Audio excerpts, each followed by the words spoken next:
Hi, this is Missimi, and again, I'm going to rant about a topic that is very close to my heart, not in a good way. A few days ago, I had put up this question tag asking students, asking my followers, what is the worst thing that has happened to them in school, or how their school experience was. And most of them replied with things that are very extreme or somehow relatable. Everyone has their own personal experiences when it comes to schools. I'd ask some people, and they might be like, I had the best time ever, I miss school so much. And some might be like, I have unfollowed everyone from school and I don't want to go to that hill again. And I'm one of those people. Child. Anyway, so When I was younger, literally in kindergarten, our teacher started a new chapter. So I was turning the pages, and I was a full crybaby when I was younger. And I didn't know which page number it is. And this nanny type of a person who's also a teacher came to me and just slapped me because of that. You did this for what? why not? Why? Why not? I was in kindergarten and now I'm a 20-year-old adult, but I still remember that incident. And that was not the only time this happened. Another time what happened is during annual function, we were waiting for our turn to perform. Some kids started performing and the crowd was cheering really loud. So some kids went to check what they're doing. Of course, we would have joined back in line or something. But again, I was slapped because why would you go there? That's a lot of damage. I was one of those kids who used to really not argue back, just cry. I used to be really quiet. I used to never ever talk back to teachers because my parents taught me that you should never talk back to elders. That is really shit advice. I mean, you should be respectful to teachers, but it does not mean that anyone does everything and you just let them. Because what I've realized is that school has bullies, and it's not just students. Teachers can be bullies too. Sometimes they target specific students, sometimes they're biased towards specific students, and it is not necessary that the students that are loved need to be students that are good at studies and everyone else is just trash and not good at anything else. That's why they deserve inhuman treatment. I think it also depends on who is more confident, who is more good looking, who is more of an ass kisser, or basically just has the appeal as a child. And I don't think that is an environment that is full of growth for a child. At least for me and multiple other people I know, it killed our self-esteem, and I am still trying to recover. I know it's a difficult job to teach unruly teenagers who are always trying to make fun of you, and basically our age group or teenagers in general are very annoying to deal with, and it's a tough job. So I would no way encourage students to make fun of teachers. That reflects on your upbringing. I just wanted to talk about how much impact teachers have on your self-esteem throughout your life. There was a history teacher who was to be honest, the only teacher who was nice to me. I scored the highest in history, and it has been so encouraging ever since because she praised me, and that was a simple unit test, but it stayed with me till now, and that encouraged me to study harder for history. Just being nicer to kids is something that will be way more impactful. Back in middle school, I used to zone out a lot, and in one of the classes I zoned out, and the teacher was really mad at me, and he asked me to stand in the corner, hold my ears. I started crying very badly because I don't know why I zone out so much, but it was never intentional. It was a common thing to say, Missy me, are you in India, are you in China, are you in some other country?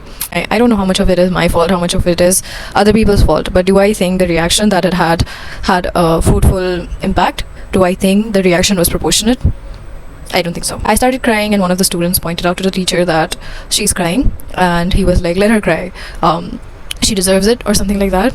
And again, that was very embarrassing for 40-50 people to watch you cry, and just basically someone yelling at you in front of so many people, it just scars your self-esteem so much. Sometimes you feel encouraged that no, I'm gonna show you, I'm gonna be better, but that is not the usual impact. And as soon as you fuck up somewhere, you feel maybe I am trash, maybe I am not good for anything. Policing girls' uniform is something so common with Indian schools. Not just with Indian schools, I guess it's a thing everywhere. But I'm just going to talk about Indian schools because that is all I have experienced. In the worst case scenario, there was a girl who had short hair. She did 2 ponytails, and we were supposed to wear red rubber bands. She wore a red rubber band and an orange rubber band, and that was not a fashion statement. I am pretty sure she ran out of hair ties. That's why she did it. But her hair was pulled, and she was slapped, and her hair she was dragged by her hair. I don't know what happened to that teacher that day. She's usually very calm, so that was very unpredictable behavior from her side. I think it might be something related to some personal problem or something. I don't know, but it was taken out on a child that was really young, and that was so traumatizing. That didn't even happen to me, but it was really scary, and I'm pretty sure it was very embarrassing for her. I remember talking to her recently, and she still mentioned that incident. Yeah, another thing outside dress coding girls is interacting with boys in any way, whether it's romantic, whether it's platonic, whether it's just a friend, a brother, a cousin, a senior, a junior, whatever it might be. It's always a big deal, even in co-ed schools. And there might be exceptions, of course, but I'm talking about what I have experienced, what I have heard from other people. Basically, just talking to guys can get you in trouble.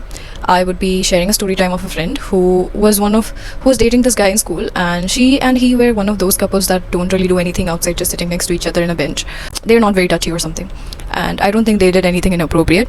She had kept her head on his shoulder during recess, and a teacher saw it. I didn't even notice all that. I was having my lunch, I was minding my business. The teacher thought me and my other friends were trying to cover them and make some protective shield for them to do inappropriate things. And basically she made such a huge deal out of it. She started screaming, she called other teachers, and next day the girl was asked to reenact the entire scene in front of the class, and she was slapped. And the class captain, like, she was also there, she was also minding her business, but again, she was considered a part of the shield. So her badge was snatched and she was slapped. And such a over dramatic reaction for keeping her head on someone's shoulder. Like, okay, this is just one of the examples, but like there are plenty, and I'm sure that you guys must have your own. If you don't, then I'm happy for you. Things like clothes and basically talking to boys, we're giving so much importance, while worse things like bullying, sexual harassment were sidelined, and I think that sucks. Like in colleges also, I have noticed sexual harassment is just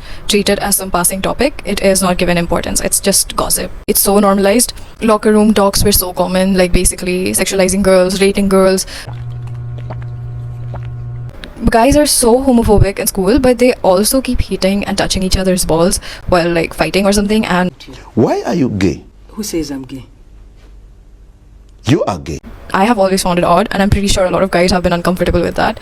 I don't think they'll be comfortable with that at this age, but I don't think most of them were comfortable back then either. But it was so normalized that I guess they had to like just go along with it as a joke. Other thing was like calling parents over for useless things. This decreased when we grew up, but when we were younger, especially when in primary, like I remember I forgot my folder file, which is a useless thing to keep paper in. It was absolutely not necessary. But my dad, who was working, he has a very busy job. Like he was called over to school for that, and I didn't realize how minor of an issue it was back then. But now that I think about it, it was so stupid to do that.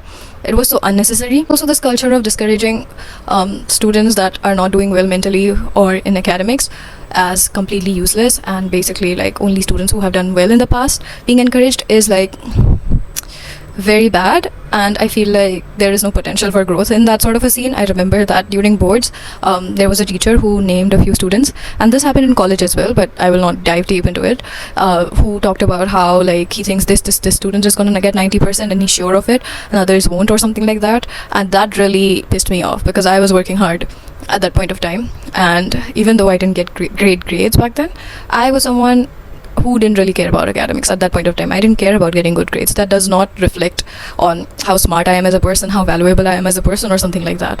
Nor do I think that should be the case for you. I also believe that if I could go back in class right now, I would have cared a lot more about academics than I did back then, because I don't think that, except for a few students who know about what's going on with international colleges, or with what's a CV, what's a bachelor's degree, what's a master's degree, what you need to put in a CV. Like kids had no clue about this, except a very few people who were either rich, or they went to IB schools, or they had elder siblings or parents who were really educated about things like this. The rest of us were just there to pass, I think. At least I was. I felt like I'll do well at boards, that should be enough. Like, I found that 90% thing very discouraging. I got 90%. Some of those kids didn't. What I would do if I didn't win, I guess we'll never know. I feel like that might not have been the case for some kids, because like if they didn't get 90%, they probably still think that they are trash, that they are not capable of it, or they are not good enough, or something like that. And I don't think they deserve that. Kids with darker skin tone face so much racism, if not from teachers, then from students. From students, it was insane. Darker skinned kids, or kids who look different, or basically anyone with smaller eyes, like all sorts of racism is prevalent in school. Bullying. My school thankfully didn't have physical bullying as far as I experienced, but I know multiple schools that do, and they do it quite bad. Because I feel like once teachers find this scapegoat who is attacked once and they consider that person stupid, they just don't leave them alone. They will attack you every single day, and they will make sure you're embarrassed in front of everyone every single day, and that you have no respect in front of people. Once a teacher insults you, just know that your other two classmates are not going to respect you either. They are also going to consider you stupid, whether they show it or not. They will. And this is so common, and I don't know if something can be done about this. School was a very bittersweet thing. For some people, it might just be bitter or just sweet, like who knows. But in my case, it was an experience that I don't want to go through again, and I don't remember with a smile. Thank you.